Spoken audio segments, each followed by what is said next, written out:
What are we supposed to do? Dandasana. That's just not interesting. Let's look. No, just sit. I'm not sure what. Hands flat. That's it. Pull toes back. That's it. Oh, that actually looks pretty good on Brian. Yeah, it looks actually very good. Yeah. It's because he's not pelvically backward rotated. He's using his back muscles with these. Can you see it, Don? See, don't hurt yourself. Why can't Don do that, but Brian and Lisa can do it? What's different in their bodies? The shoulder, the scapula, shoulder blades. Hamstrings. You have to have hamstrings that are flexible enough that from your sit bone to your knee, this can be flat.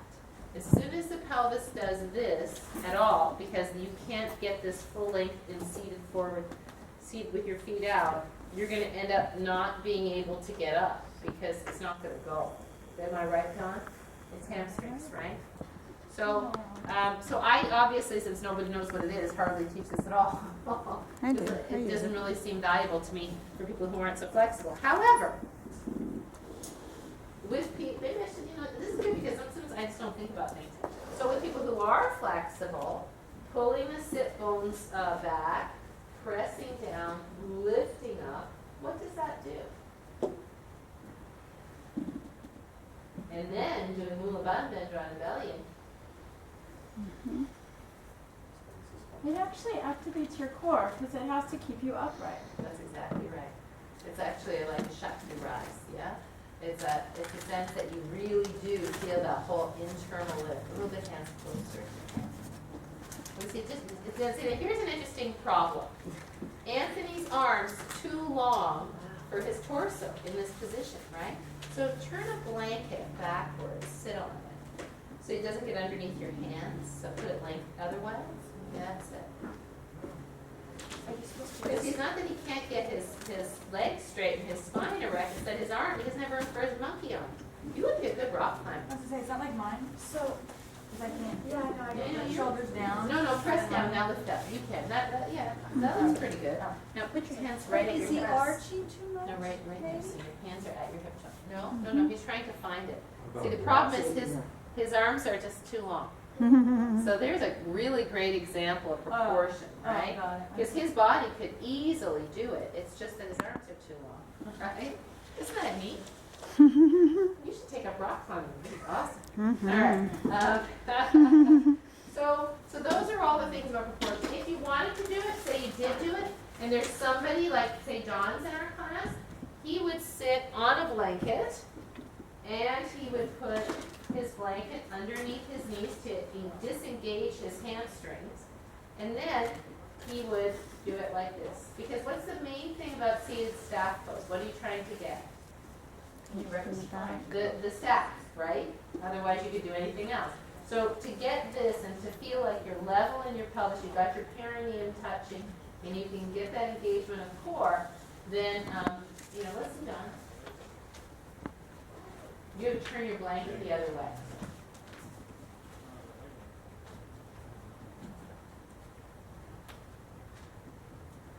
And now legs straight, reach to the heels. That's it. Good. Now roll your shoulders back and down, open your chest, lift up tall. As you exhale, contract your pelvic floor, lift your belly. Lean back just a little bit. See how he's sitting on his hip flexors right there? There it is. Nice. Just for fun, do that again. Lean forward a bit. You see how that position is incorrect? Now if he sits back, pelvis levels, right? Yeah. Did that feel okay? You felt your core muscles engaged? Felt the lift up? Yeah. So you should get that sense of energy rising up the spine through that. And it prepares you to be able to get that kind of lift for Purvottanasana and those kinds of practices, which we'll get to. Well, we might as well, maybe we do that right now. Didn't we do Purvottanasana and back bends? Yeah, we did. If you didn't, if you weren't here for back bends, that's we lost it, right? So then the hands would come back a little bit more and we would lift up, right? And we've talked about that. Okay. Janu Shirshasana Classical. Let's do that one and let's go through these 3-4 poses, because these are all poses that are valid to do in Yoga 3. I would just suggest to you, Anthony, that if you're teaching yoga 3, make sure it's the right group for these, right? Because I know that in Iyengar they put people in these. Do they do that as much anymore? They're not the first phase, they're first sound. Yeah, okay.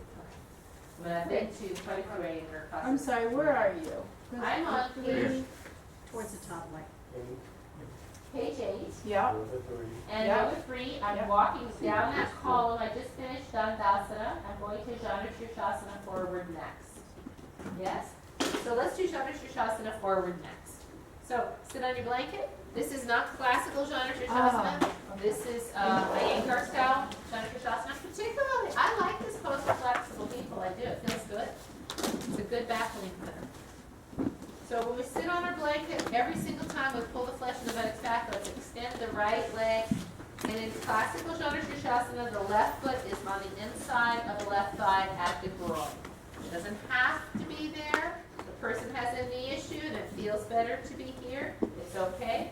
If you're like me and you have a knee issue, you put your knee on a blanket. It feels better, right? Then we sit up tall. From here, we turn the belly. Watch at one time. There are many ways to get into this. There's the elbows high thing. I don't do that. I just like to turn the belly, walk the hands forward, and stay here a little bit so that I get the feeling of lift and lengthen. Then I like to walk forward and do it incrementally so that I'm continually rotating and laying forward. Then you could just lay down. You could reach forward. If I'm going to take my wrist, I'm going to probably go thumb down to get that lat, and I'm going to make sure it's the inside. If I do this, see how I'm pulling myself around here? Because this is going to want to go like this anyway. So to pull this around, I'm going to go thumb down, I'm going to hold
it into a yoga 3 category, and if all conditions were right, call it, do it in yoga 2. Does that make sense?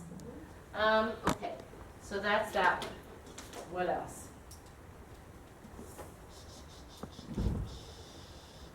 Fetal twist with leg extended catch foot. That's the pizza platter one that I really like. That's the one where you lay down, you lift your hips over, you make your pizza platter. I've done this with yoga 1, like this. But then where you catch your foot and you, this is so good. You want to try it? This feels really good. I don't understand the pizza reference. Well, the pizza platter is this. See this arm? Yeah. It's a pizza platter, Oh, right? Then you put the pizza okay. on the pizza platter. So I have done this in yoga 1 sometimes, and then just had them do this a little bit. But then I've had them bend the leg a bit. Maybe I've done it in yoga 2. Maybe not yoga 1. I think I tried it in yoga 1 once, but I don't remember. But this is really nice for people who are relatively flexible. It's a great quadratus stretch, great outside medius stretch. Want to try it? Do you want us No. to face the wall? You don't have to. You can turn your feet this way. So let's lay on our back. I'll call it out. Lay on your back, feet flat, hips down. So you're just squared off, right? Everybody squared off? Lift your hips up to the left and move them left. No, not your knees to the left, your hips to the left. So if your hips go left, your knees go right, correct? Lift your hips up and move them left, right? Now take your knees into a fetal position twist on the right side, right? Okay, now make a pizza platter with the right hand. And lay your left leg on the pizza platter. So already you feel a stretch and you're on your back. You're not on your side. That's it. You feel a little stretch in your outside hip? Yes? Now, hold your big toe with your right hand. Right hand? Right hand. The Put same- your that's left the hand pizza in your platter. left hip crease. Just listen. Put your left hand in your left hip crease. Pull the right big toe toward your right ear and push your left thigh bone toward me. Not your hip, not your ilium. Push your thigh bone. Yes, so you're pulling the foot toward the ear as you push the thigh bone down in the hip socket. Do you feel this is a big stretch? Yes. This is like 90-degree stretch at the wall without the wall. It's sort of the same thing. See what I'm saying? Gives you more outer hip stretch, outer sideways stretch. Dom, is that yucky for you? Go the other way. This way is awesome. Yeah. Feels a little bit tight. Yeah. Do a little child's pose to that side. So, like if your right side is bothering you, then do child's pose over the left leg this way. We might have to look at you as a case study, I think, right after this. Yeah, in fact, that would be a really good opportunity. Platter, and then with sausage is when you grab your big Oh, toe. there you go. I like it. Let's switch gears here for a minute. Let's talk about Dawn. Okay, so Dawn, you're lifting boxes yesterday, and your back's a little tight. Where do you feel it in your back? Last night, mostly was waiting. Stay ready to, That's safer. And where are you feeling it now? and as the day goes on, it seems to slide slightly to the right. And what about your right side lower back? Anything? No, not really. So it's mostly in your hip, not in your I would back. have to say it seems more in the hip now, yes. But it was in your back? It felt like it was right in the center. But can you turn around so we can see where you're pointing? So, felt like it was right here before, now it feels like it's about here. Okay. So as you can see, he's pointing to his hips and he's calling in his back. One Right. here, and that's here. And that's very common. So your back is above your pelvis, right? Anything below the pelvis is your hip, right? Unless it's right at the juncture of your L5S1. Does that make sense? So what he's done is he's strained some muscles. He's probably got very tight back muscles from lifting the boxes, and he's strained here these attachments of the adductors to the sacrum, right? So these are very, very tight.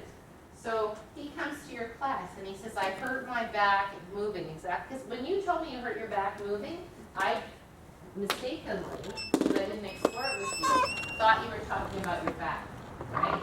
But that's okay, because you just want to be sure. So, now he says, I'm here in Yoga 1, so what do I have to say to keep him safe? I'm going to say, make sure you hinge at your hips. Keep your knees bent. That's, yeah. Keep your knees bent and hinge at your hips in everything that you do. Work to tolerance. If it feels as you move uncomfortable, don't do it. He's not going to do any big back bends right now, and he's not going to do Vinyasa. Why is he not going to do Vinyasa? Because it'll put too much pressure on that area because you're going forward and all that weight is going It forward. loads that sacral lower back area. So no Vinyasa for John.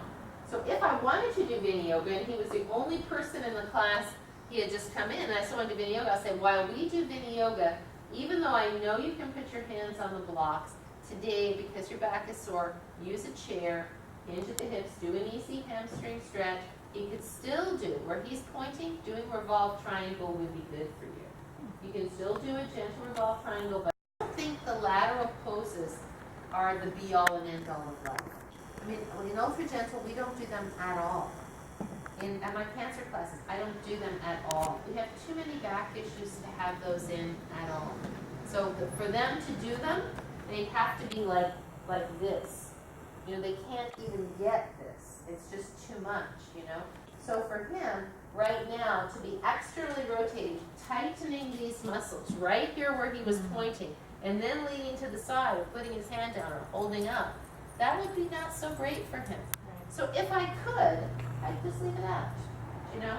But if I couldn't, I'd say when we do, if I really thought, you know, I was really going to do this today and everybody else could benefit, I did other things on Wednesday or whatever, I would say, Dawn, while we're doing lateral poses, I'd like you to do hamstring stretch and revolve triangle on the chair. Oh, so where are we? Fetal twist. Oh yeah, we're on Dawn. That's right. So now we've recognized that Dawn can be here. I would definitely make sure I did Wink Your Pony, because Wink Your Pony is great when you have that. If he were in a more Yoga 3 type class, first of all, I never get why Dawn, as a Yoga 3 student, would come to Yoga 3 when he hurt his back. He should come to Yoga 2. Mm-hmm. You know, but people do it all the time. I mean, if you're hurt, go to a lower level class. Don't just go to the class that you normally go to and say, oh, I'll just modify. Mm-hmm. You should, it's just like you don't want to do nothing, but you don't want to do the same. You want to take it easy, right? But he's shown up. He's a Yoga 3 student. It's okay. I'm going to tell him I want him to use a chair. Unless it's just like he doesn't mention, if he mentions it, I'm going to have him use a chair. Because he said he's feeling it more on the right side, I had him do child's pose over this side, right? Stretches this all out. I'm not going to have him go to this side. I'll have him do the middle, right? Then, Dawn, if you don't mind, can you come? We'll see if this goes okay. Oops, he's kind of wide. I should get him higher. Turn the blanket the other way. He would normally be on a mat, right? So his feet would be trying to face you. Not quite so wide. So you can see that not quite so wide, right? Even less wide. So your ribs just. Yeah. So we're not going to over separate those SI joints. Now, if I know, Dawn, if I feel comfortable with this, I'm going to ask him, is it okay if I touch your sacrum? Mm-hmm. This is only, obviously, if you're a woman, right? We can't have, and if guy on guy, we can't have men doing this to women unless you know them really well. If it was Rob and Pat, you know one another, it would be okay, right? So I put my hand on his, see I'm supporting myself. If this hurts at all, you tell me. If it feels okay, tell me. Usually it will feel really good. Does it feel all right? Good. Now breathe your ribs wide, so breathe into my hands. What I'm doing is I'm creating space. I'm going down and out. And that way I create space in his L5S1. If I had any sense that he had a posterior herniation L5S1, obviously I wouldn't do that. That's not where he's pointing, right? So for me, I like this a lot. Then I would say, I'm going to put my hands on your ilium. If it feels okay, let me know. Is that all right? Sounds good, fine. Then I would do this. I'm gonna hold the sides of your glutes. And this is what I do. I call the squeeze on the Charmin. Are you coming up and in? I'm coming in. I'm gonna have you do this another day. Does that feel good? But are you doing up and Yeah, in? that feels good. Are you up and in? I'm doing this. Squishy. Squish Okay. the Charmin, and I'm slightly out. But what does that do when I do that? Don, can you tell us? Well, it feels like the, tops of the fingers are kind of being squeezed in just a little bit. And the head of the sacrum. So what it does, you can come out. Muscles, all of these ligaments are a little bit strained, they're a little bit tight and sore. And they still have to hold him in position, right?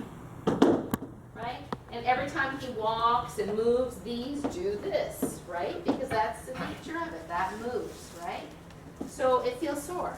Now I take these two and I push them toward one another, and it just relieves the ligaments, it relieves the muscles. All of that stuff that's holding this together with every step, it's just like taking something that was pulled like that and just letting it do that. Does that make sense? Yeah? And so, like, for example, we do that a lot in pregnancy, where women just feel like they're getting pulled like this, right? And all of this is just gripping. So we get them like that and we squeeze it, and it just releases this area. Yeah? Does that make sense? How are you doing? You okay? Yeah. In fact, yeah, I think when Tara does her thing, we teach the women how to do this to one another so they can go do it on their husbands, and their husbands can do it for them when they're pregnant, because it really does help. There's a whole little sequence that we can do that will help that. So basically for Dawn, if you don't feel comfortable once we've done this doing that, and you're not really sure, then don't do it, for sure. But what we're going to do for him is we're going to make sure that he doesn't externally rotate. We're going to make sure he hinges and stays high. We're going to tell him to be respectful, that if something is telling him don't do that, not to do it. We're not going to have him do any shalavasanas or any cobras or anything on his belly at all.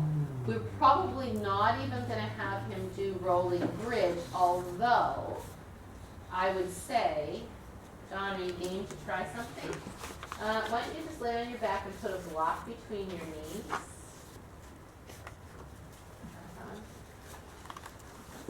And then it actually moves so that when you do rolling bridge, your hands will move so that you're really going to be able to do this accurately. So here's the thing, Don. When you do your rolling bridge, if it hurts yucky, if it's terrible, don't do it. But I'd like you to actively squeeze that block between your knees and do rolling bridge, and let's see what happens. Actively squeeze your knees together the whole time. So do your pelvic tilt, actively tighten the knees, and roll. And then roll down. Does that hurt, or is it okay? I feel a little bit, So a little soreness there. If a you, little bit all the way across. okay. Not just the right, but also the left. Right, okay.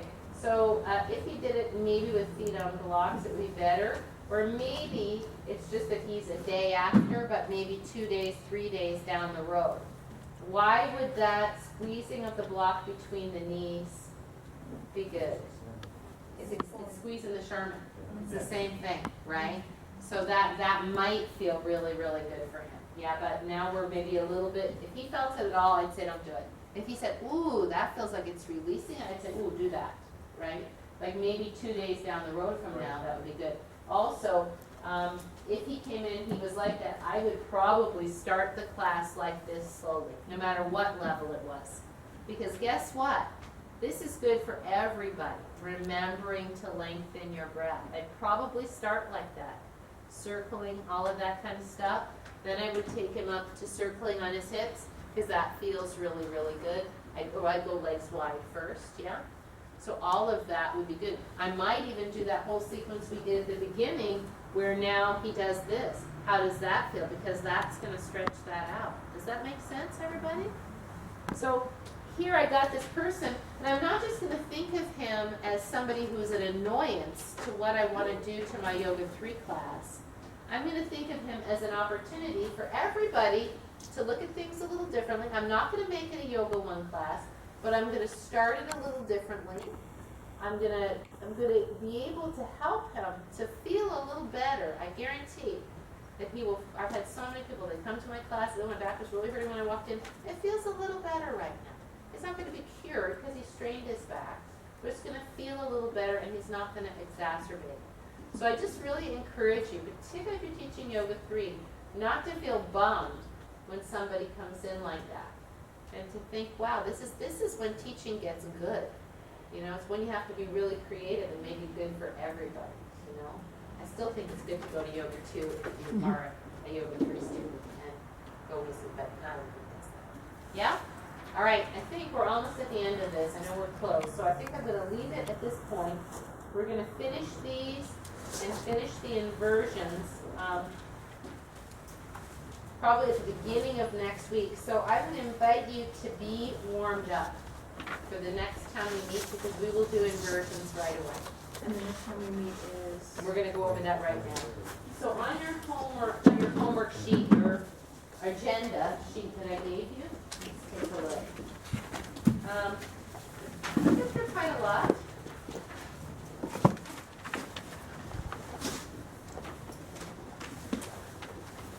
So the next one is the 23rd, which is our Increasing Conditions Day. So I'll try to do at least get through the rest of the syllabus here, and maybe not inversions. I don't know, but be warmed up because then we can go through a lot. August 30th is the next one after that. Tara's going to start it with considerations for people in your class who are prenatal. Who are pregnant, which everybody needs to know. So you need to understand a little bit about pregnancy, not a lot. She's only going to spend an hour on it. And of course, and I'll contribute. And what you need to do to take care of somebody and give somebody a good experience if they're pregnant in your class. Nobody will come to your class under 13 weeks of pregnancy. And Tara will explain that. Unless it's Lisa. She can come, we'll explain that later. Okay. Okay, Tuesday night sessions, we only have really two, well, we have August the 4th and we have August the 25th for sure. If you can come, I mean, that's the way that you can practice teaching, and we're having people make mistakes. I can be there both those days, having people make errors, and you adjust them and you call out things and fix them. So the many of you can get there, that'd be great. Email me if you want to teach. And then we'll have you teach about a 20-minute segment. On the 18th, if you want to, and I would really appreciate it if you would, like Miranda, I would really like you to come. Karen, I would really like you to come. Lisa, I would really like you to come if you can. And everybody else you can choose. Alice, Lisa, everybody, you know, if you want to. The females. This is a class, Tara would do a session on teaching prenatal yoga. Like how you teach a prenatal yoga class, which doesn't mean you're going to become a prenatal yoga teacher, but that way you could sub for Tara, and down the road, if you wanted to learn more about teaching prenatal yoga, you can. I mean, nobody can really beat Tara because she has all those other qualifications. So her class is like a fount of knowledge because she's a childbirth educator, she's a doula. She's a lactation. Is that one of our consultant. Sunday classes? The prenatal class that comes in on Yeah. Sunday morning. No, I mean, when you said you want us there, that's one of our regular Sunday. No, it's a No, it's a Tuesday. Tuesday. Tuesday night, August 18th. On the If you can, it's okay. But we would love to be able to have other people. Right now, Lori and Brooke sub for Tara when she can't be there. But we'd like to have other people so that if they can't make it, she's kind of locked in. Either she cancels the class or, you know. So, and it's a wonderful thing to do. I mean, you don't have more fun than when you watch pregnant ladies. It's really fun. It would be great. Alice came and Pat came, and who else came to the garden? I forget. If you can come to the garden, Miranda, if you can come to the garden and help me, I would really, really appreciate it. I think that it gives you another understanding of teaching that isn't just about what you do in a yoga studio. So let me know if you can come on Tuesday, August 11th at 6 o'clock or 5:30 or Wednesday morning. That would be great. That Tuesday night, it's like, what, It's like all the other times, right? 6:30 to. Right, it's 6:30, no, it's 6. Oh, It's 6. 6 till 7:30. That's why I said arrive at 5:30, because you Oh. can help me get Oh. organized and set up. Oh, I'm sorry, I mean the Tuesday nights, the one with Tara is gonna be the same? At 6:30, yes, yes. Because Darcy, you go to 6:15, right? Yeah, so it'll be at 6:30, yes. Yes, Are you continuing the Tuesday nights into September and October? no. Because Darcy will be teaching classes, she'll be teaching a Yoga 1 and a Yoga 3 on Tuesday nights in September. Mhm. So, We need that space for, yeah, we can't Class. hold up the income anymore. Could we do a Sunday afternoon maybe? Possible, yeah, practice teaching. What I'd like to do, I'd like to be done with these kind of Sunday sessions where everybody is really strongly requested to come. And maybe we do some practice teaching Sunday afternoons. But our intention is to start feeding you into teaching parts of classes and full classes throughout the fall. But if I haven't seen you teach much on Tuesday nights, and I haven't really experienced your teaching much, I can't invite you to be even teaching part of a class with real people. So that won't be possible unless you can teach them. And I don't personally, I have meditation coming up now. I have 3 meditation courses I'm teaching Monday, Tuesday, Wednesday. So I'm not going to really have Sundays available. But you all have keys and you could coordinate teaching. And then I can come and every once in a while watch you teach and give you suggestions. But I just have to feel, this is my livelihood. And I have to feel really, really comfortable with you in front of people before I ask you to do that. And the only way I'll know that is if I see you practicing with other teachers. It's not a criticism, it's just the reality that if we turn one person off, that's income, right? So we want to make sure everybody feels good. And I think that we're all in a great direction, but as you know, it's not enough to know this stuff. It's a whole different thing to speak it. So, Alice has been teaching parts of classes for quite a while and has just developed a beautiful way of speaking. So I feel really comfortable with her teaching a whole class. And I will really commend Alice because she has put in so many hours in classes, really huge. And it shows, So, Labor Day. If you can come to Labor Day, we would love it. I will say that Darcy, for every day we've been doing Labor Day, has shown up and helped me with her kids and, has really put in a tremendous effort. And it would be so great, since we have so many of you, if we could unload Darcy. Because she shows up at everything and helps with everything. And we have, other teachers here. So if you can help on Labor Day, that would be wonderful. It's not that it's that hard. We're going to set up, we're going to tear down. If somebody could coordinate the food, that would be wonderful. Kathy Sane is going to bring her drums and have a drumming circle. And I told her that we would help her because she's not that able to lift all the drums. So even if it means, one of us going to her house and helping her load them, I'll ask her, and then helping her get them into her car and out of her car, that would be great. Always good to have greeters. Maria and his family did it last year. If you want to do that with Annie again, that would be great because you're so pretty. You can't have a better looking greeter, right? It's just like people are coming, I'll come in. You just want your greeters to be young and female and attractive. Karen's going to do water balloons, you said you would? That's awesome, because that was a big hit last year. Yeah. And the Rain families are coming again, and I will put this out to you. It's a tremendous service to them to do this, because they don't get included in those kinds of events a lot. And it's really part of their starting to feel like they are not outside our community, but they are part of not just our yoga community, but our Camarillo community. So I think it's a great event, and hopefully it'll be good. I put other required workshops. We will video, I think, but it would be good if you could come. Friday, October 23rd, I'm going to do a whole school workshop on Meet Your Chakras. So that will be a do-do thing. And then Ram will do the Sanskrit thing, and I'll be there too. It'll be a Saturday afternoon or a Sunday afternoon, I'm not sure. Probably a Sunday, I guess. And we'll make that a whole school workshop too, which will be good. What I'd like you to do is think about if you were teaching a partial class, like 20 minutes worth of a class, what would you like to teach and and what level would it be, and email it to me. And then we'll look at it, and we'll do that, and if we've been, I've watched you teach, and I've felt, if we've worked together a little bit, then, let's do a partial class. But if it's, sooner better than later is good. So that's why if you can come to those, I would like to give preference to those people in August who have not taught that much. But if you come and you don't teach, you still learn a lot. Wouldn't you say that's true? Because you hear the feedback. So then, if it's a simple thing like, well, make sure when you do palm tree, your feet are close together, not far apart, then that's not something that you have to learn when you come, in case that was something you were doing too. And so then the end of the formal course, and I'm considering the formal course done once we are done with our Sundays, right?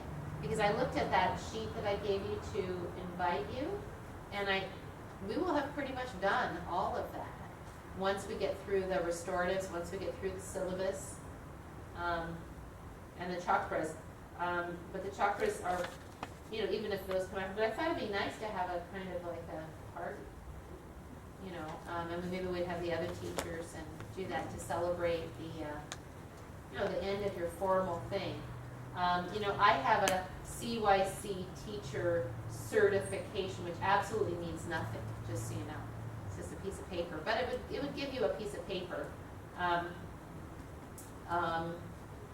But unlike the yoga schools where you complete your classroom stuff, and you've never taught anybody at all ever, and probably never even taught your classmates, but now you're a certified teacher, I personally only feel comfortable giving you that certificate when you're actually teaching, and you are a teacher.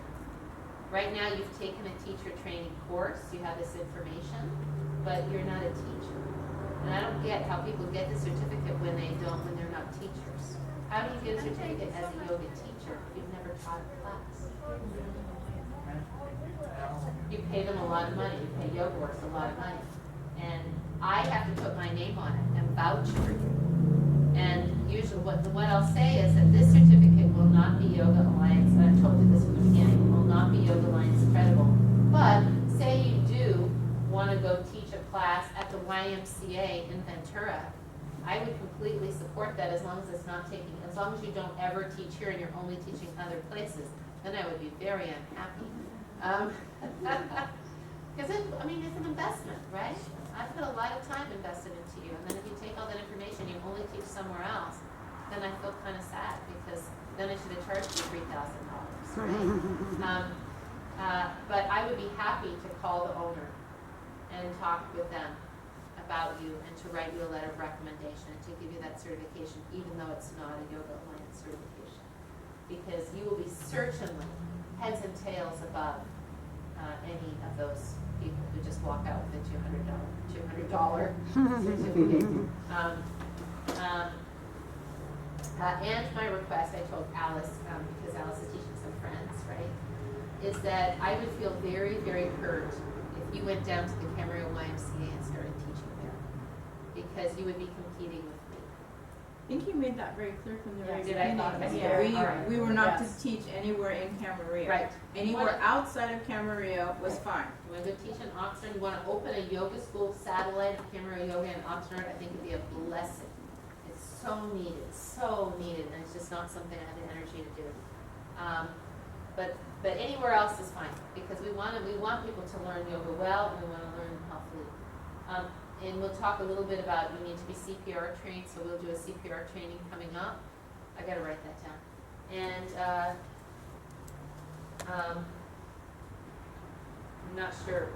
When our teachers are fully teaching here, I pay for their CPR. I'm not sure if I want to pay for all of you unless I know that you're going to be teaching here. So I might have you pay for your own CPR, and then I would reimburse you. Do you want to do CPR and first aid, the combination class, or just the? We've only done just CPR because we don't really have There's a not that, actually, it's not very first involved aid anymore. component. It's almost always, they just teach you call 911. I mean, it's Right. changed so We much have over the Band-Aids years. in the back. It's That's a about joke. all the first aid we've ever had to do. Okay, I was just checking, Yeah. because I required I it. just want. Sure, we do CPR. And then insurance, if you teach here, you are insured under Camarillo Yoga umbrella. As you know, from what I've been told by the insurance companies, it's rare that people sue you for an injury that happens in yoga. It's more, according to them, more likely they'd sue you for sexual harassment, or sue us for sexual harassment. I don't think that's gonna happen here. I don't think we have that kind of school. However, it's still important, all of our teachers carry their own insurance.